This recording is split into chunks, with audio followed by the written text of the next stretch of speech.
I'm delighted to welcome back Dr. Mark Fletcher, the Global Water Leader at ARUP. Welcome back, Mark. Thanks very much, Lila. So you'll recall that I interviewed you for our first thought leadership interview series, Talking on Water, and that was in April 2019, so quite a while ago. Yeah, where did the time go? What's happened in the meantime? Exactly, too much has happened. Yeah. Now, when I spoke to you last time, I opened up by asking you about ARUP's strapline, which is shaping a better world. And before you kind of explained what that meant to ARUP, and I wanted to sort of start with that same question, in view of what's been going on, the pandemic, climate change, COP26, what does shaping a better world look like to you? Well, it's sort of coincidental with maybe Greta putting the challenge out to COP26 with her sort of blah, blah, blah. Are we just talking about things? And I was quite proud to be able to go to the COP and talk about managing adaptation, or a national adaptation program in Peru for a program that was sort of an area the size of England, 17 river basins or 7 cities. Or developing a city water resilience approach for 15 cities where we're actually doing things in practice. So I think we're more about doing and action. And there's a time for talking and a time for doing, and it becomes increasingly more urgent for those people who are working closely in this space that we all have to take action. It's a real existential threat. Mm-hmm. And the last time we spoke, you mentioned sponge cities and the work that ARUP are doing in China. So how do you see that evolving? Have you seen more sponge cities emerging? So in China, they're about to announce the third round of sponge cities, which I think about another 30 sponge cities. We've been advocating the work that we've done in Shanghai that we talked about last time, where we were looking at how you use blue and green infrastructure to dramatically reduce the amount of grey infrastructure. What was notionally about a $40 billion grey infrastructure solution for Shanghai is now less than $30 billion when we've got blue and green and nature-based solutions. We took those ideas and we started to develop and refine them, and we took them to Tirana in Albania, and then we took them to Mansfield. And in Mansfield, working with Severn Trent, they wanted a sort of a justification to get additional investment around nature-based solutions, green engineering, green infrastructure. And we were able to do in a few weeks some work that's justified over £80 million of investment. So I can literally say we've gone from China to Mansfield and applied that thinking in a UK context, and it's already starting to deliver value. So, I'm quite pleased that we've been able to do that in a relatively short time, when sometimes there's a challenge, do we embrace ideas, UK can feel a bit not invented here sometimes. I think that's a good example of how we've been able to do something. But do you think that the project in Mansfield, has that been rolled out across the UK? Is there an appetite, I think, for the range of nature-based solutions that are out there at the moment? Yeah, so I think there is. I think there's, let's say, it's pockets of good practice. I think some good work being done in Wales. I think there's been some interesting work done up in Yorkshire, in Hull. I think that our challenge, and it'll probably come with the next periodic review, is how we start to mainstream nature-based solutions as part of a blue, green, grey answer, not to completely replace grey infrastructure. I think it's very difficult to just replace a pump. Yeah. Generally, I think there's a way in which we're starting to build much more hybrid solutions, where understanding nature and coming up with a nature-positive answer is part of what the future will look like. So do you think that there are different countries that do it better than us? I mean, you mentioned China, you've mentioned other places. I mean, do you think that the UK is quite far behind in terms of its adoption of nature-based solutions? And I'm putting you on the spot here. I'd say I think it is a little bit, though sometimes it takes adversity to react and start to embrace things. We made an awful lot of strides in New York, where they had Hurricane Sandy, where they were looking at, they're building interventions that are about sort of 8 metres by 3 metres. They call them bioswales, these green pocket parks.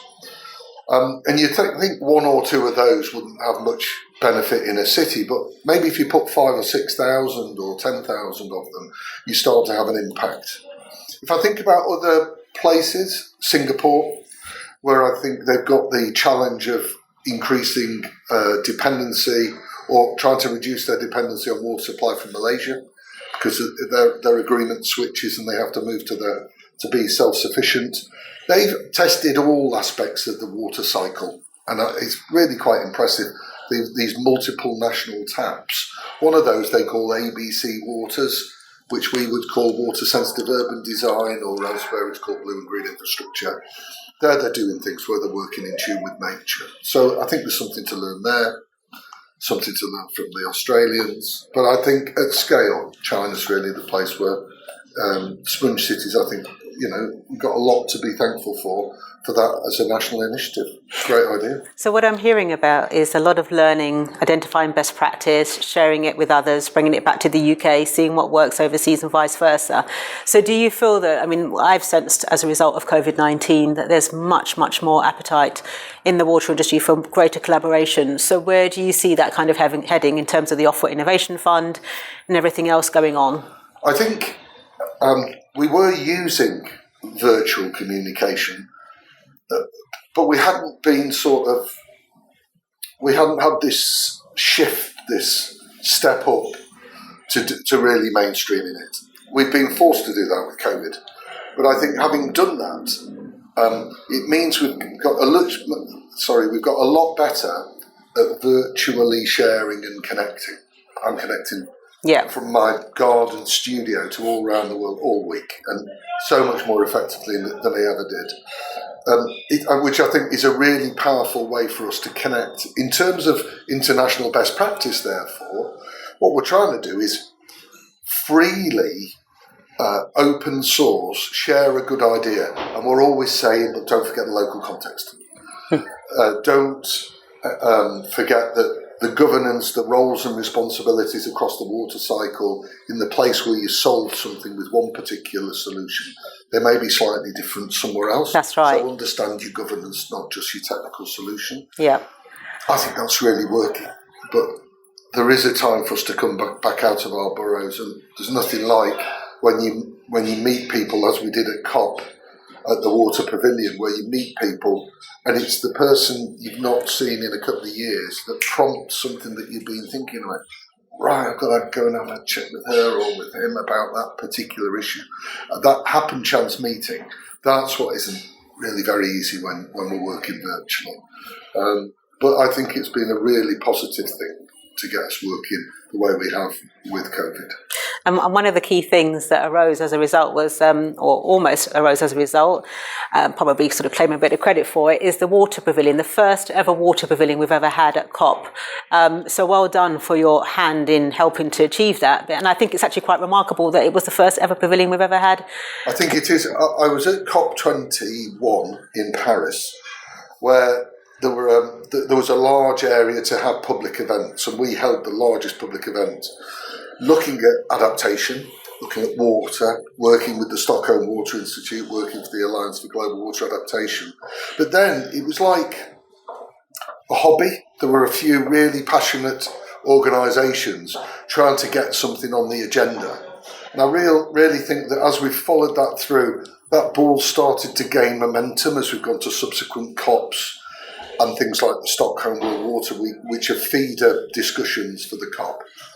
As we've been able to do that, I think people have recognised that 90% of the impacts of climate change are felt through the water cycle. That's right, yeah. Water's got to be on the agenda. Yeah. But we've broadened that thinking from just mitigating the causes of climate change to adapting to the impacts of climate change and then building resilience to people, to places and the environment.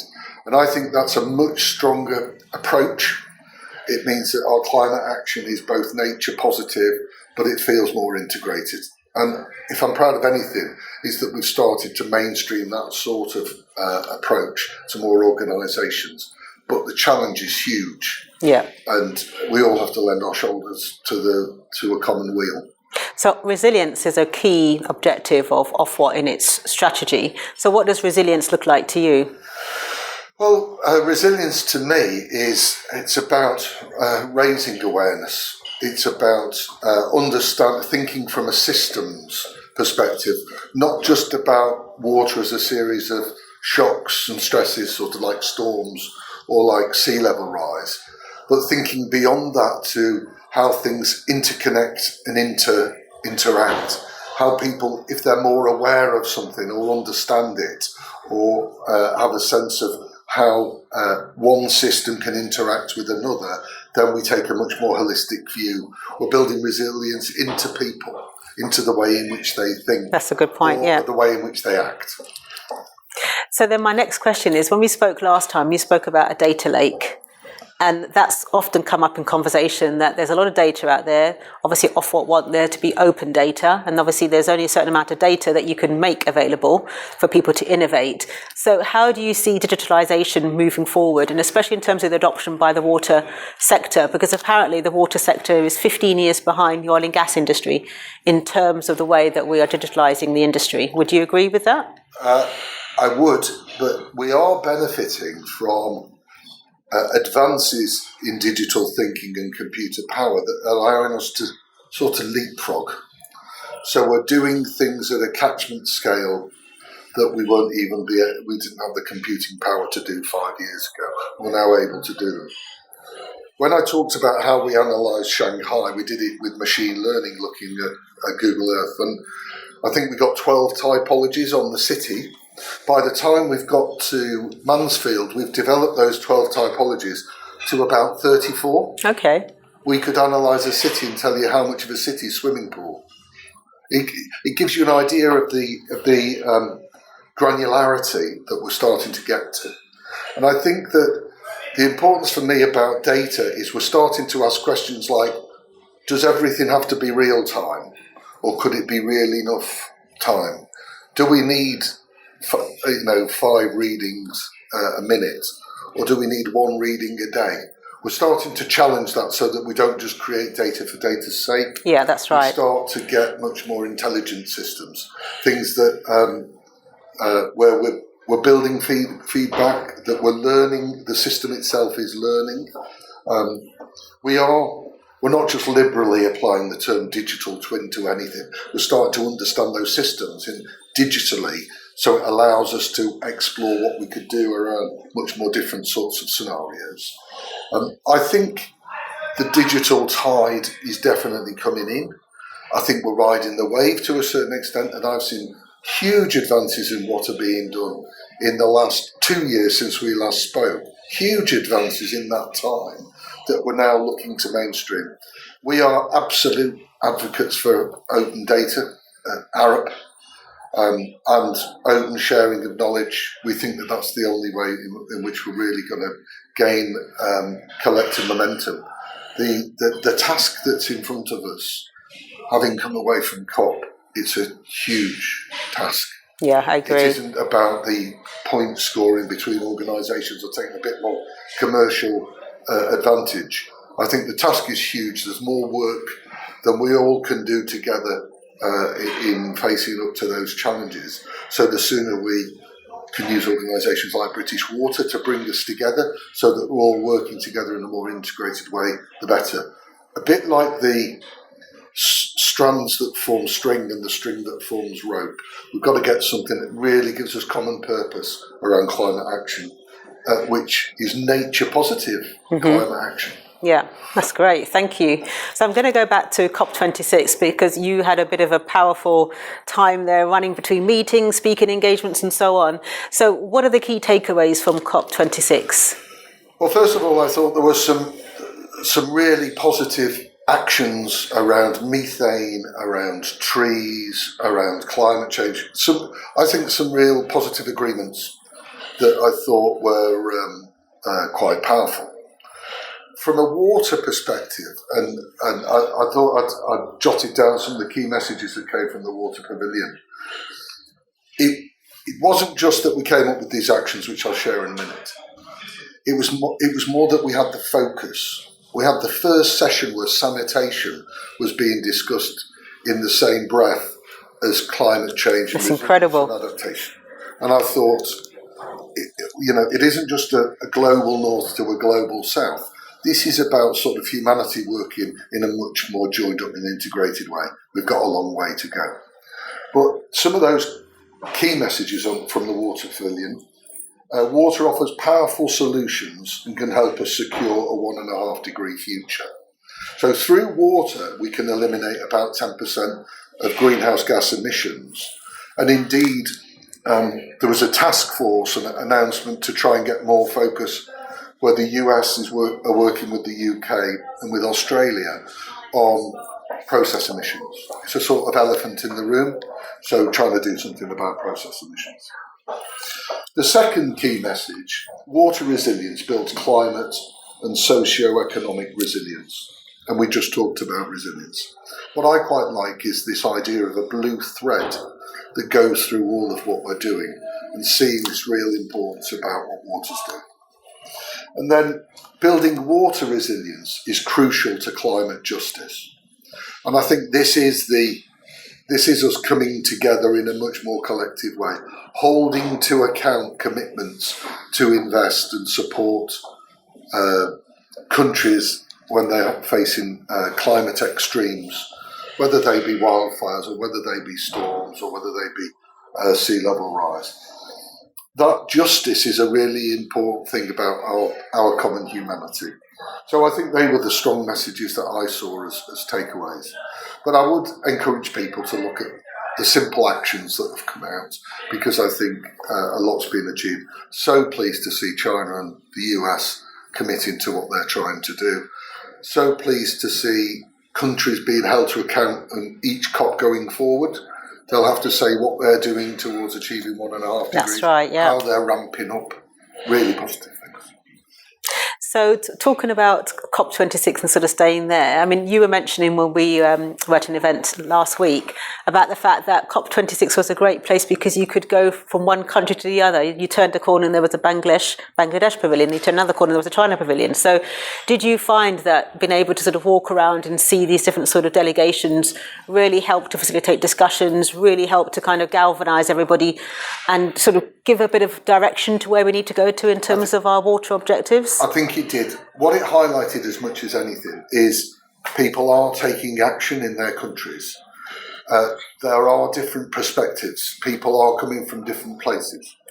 I had a fantastic session at the China Pavilion where one lady sat next to me. She was talking to me about, she was working on seed banks, working with farmers who at an individual level were picking those plants that had been more resilient when there'd been not very much water and keeping those seeds separately in jars.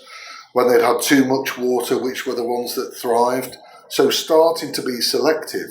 And then how she was working with these cooperative seed banks across the whole of China.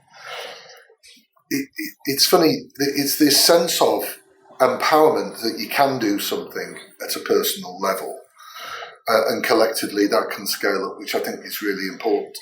And interestingly, to my left in the same session, there was a young woman who was 18, and she represented 1 million young women who are keen to get more engaged in climate action in China. And I just Fantastic. think there's something about that, mobilising our youth, our early careers professionals, getting everybody doing what they can in a collective way. We organised an event during the COP with young professionals from the International Water Association and SIOM and Institute of Water and the civils, as well as people from ARUP. And we ran a provocation, like a debate. And the whole debate ran along, can I as an individual do anything that can influence climate action? And we ran it, so we polarised it into a binary thing. It's all about government and big business. It's all about what we do. What a fantastic discussion, because what you realise is it's everybody's got to work collectively. And even if we get all that happening, will it be enough? It has to be the best that we can do with the resources we've got available. So there's been a lot of discussion around per capita consumption. So you've kind of hit and touched on that. So in terms of what we could be doing in the UK and our sort of target, how do you think we need to kind of reduce the consumption that each person consumes in the UK? So there was an excellent presentation. There's work that we're doing with the World Business Council for Sustainable Development on the 50 litre home, which ties in very well with the work that Waterwise have been doing around, and it also ties in with what was done in Cape Town with Day Zero, where we're looking to reduce that per capita consumption. A 50 litre home is probably at the extreme, but how do we start to bring things down to 110 litres or even down to something like 80 litres? If we do, then that's more in line with the sort of resource provision that we're looking at in this country, where we're trying to look at demand on one side and supply on the other, and what we do with water resources. The reality of what that is there's no silver bullet. We have to be looking at all of these things together, and one of the hardest things to change is behaviour.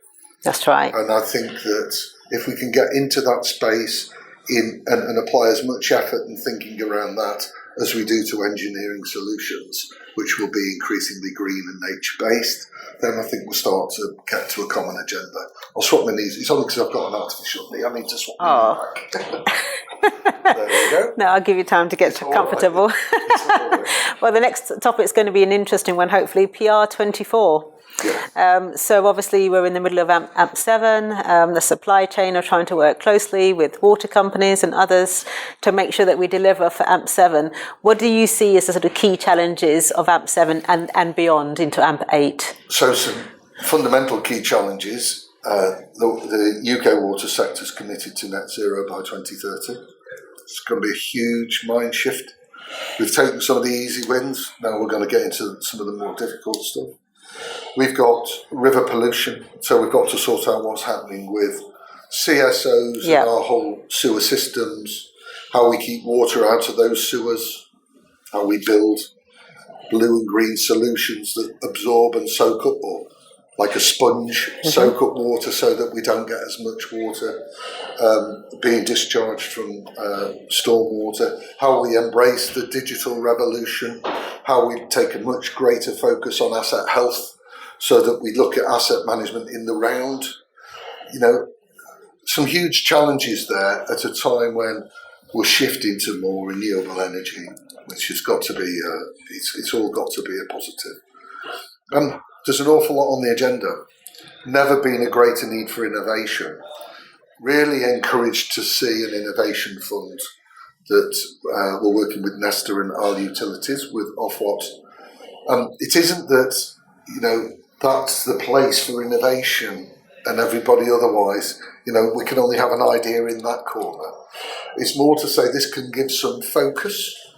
But the important thing is everybody should be innovating because the challenges are huge. It should just be part of your day-to-day function, shouldn't it? Absolutely, and I see it more as a catalyst. And as we use that innovation fund, how we start to see how we can tune that in and maybe make it a bit more inclusive so it's easier for small and medium enterprises to get engaged, so that we encourage more companies to work together, and both across the supply chain and working together on common issues. You know, innovation is going to be a key part of what we're going to do. So's an awful lot of just hard work. I do think, though, a lot of our solutions will be a lot more nature positive. I think there'll be a lot more optimisation with what we can do digitally in terms of how we monitor and manage better. It's exciting, but as I say, they're huge challenges that we're facing. And PR24 is probably coming at just the right time for us to get a real focus. But I'd like to see much greater common purpose between regulators and water companies and the supply chain, where we said that's the direction we've got to go in. That's what we all put our shoulders to the wheel and stop the tittle-tattle and the infighting. I think, you know, there's maybe a lot of reasons why we are where we are. Let's put those back and then just see this with a lot more common purpose around what we're doing.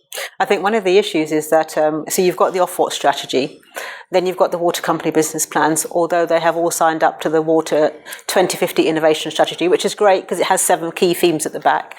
So you've got some key themes coming across, but then you kind of then need to bring the supply chain and all the other key stakeholders, and you said the regulators, everybody speaking with clarity and understanding what's the journey, where do we need to get to, and how do we need to get there collectively. And I think, as you said, that is one of the key issues we still have to grapple in the water sector. It is, and one of the thought pieces coming out at the moment is this idea of us having a consistent scenario all the water companies work to, where we think about adaptive pathways and how we look across a number of sort of alternative futures or issues consistently, share what we're learning from each company a lot more.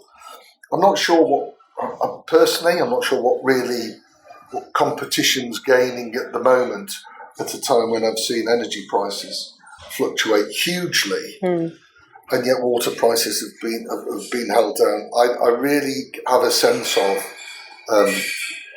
we need to invest in a much more climate resilient future.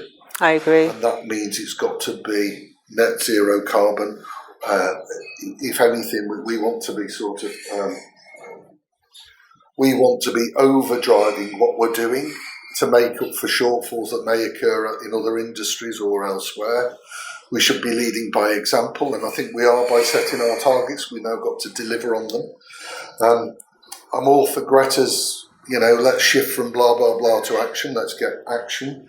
But I'd like to think that where we've then overseas taken some of our UK expertise through government to government type approaches, like in Peru we mentioned right at the start, why aren't we doing more of those around the world? Yeah. Now we're in a post-Brexit world, taking the fantastic things we do in the water sector and across our water cycle in the UK and taking those collectively overseas a lot more for the benefit of British companies. I agree, and I'm hoping that the government's new export strategy will allow for that, and that they will put more money into funding and supporting UK companies to export. Significantly more money goes in from other countries into their water sector. Always has. In a focused way. I think the Australians put about $5 million into their Australian Water Partnership. I think there's a real opportunity for our government to see the sort of things that we've done in Peru, but to look at get more of our supply chain involved and start collectively connecting, which I think could be really powerful. But it does need some seed investment. I'd like to see that coming from the government. Absolutely. So I'm going to now end with the call to action then. So what would you like to see the water industry do within the next, say, 2 years? What do you really think we need to focus on? Developing a common agenda, something that both regulators, water companies and the supply chain can really get behind. That covers the sorts of issues I've touched on. That is that we are climate positive, that we are nature positive, that we are delivering action, not just talking about what we're going to do. No more balls kicked into the long grass. Time is now for us to work together, collectively, shoulders to the wheel, common purpose. I think that's where I am. Brilliant. Thank you so much. It's been so good to interview you, Mark, for the Thought Leadership interview. Obviously, it was April, as I said, that 2019 since I last interviewed you. The world has changed so much, but hopefully we're in a better environment for collaborating and moving things forward. So thank you so much for being here for the interview today. It's my pleasure. Thanks very much, Lila. Lovely. Thank you.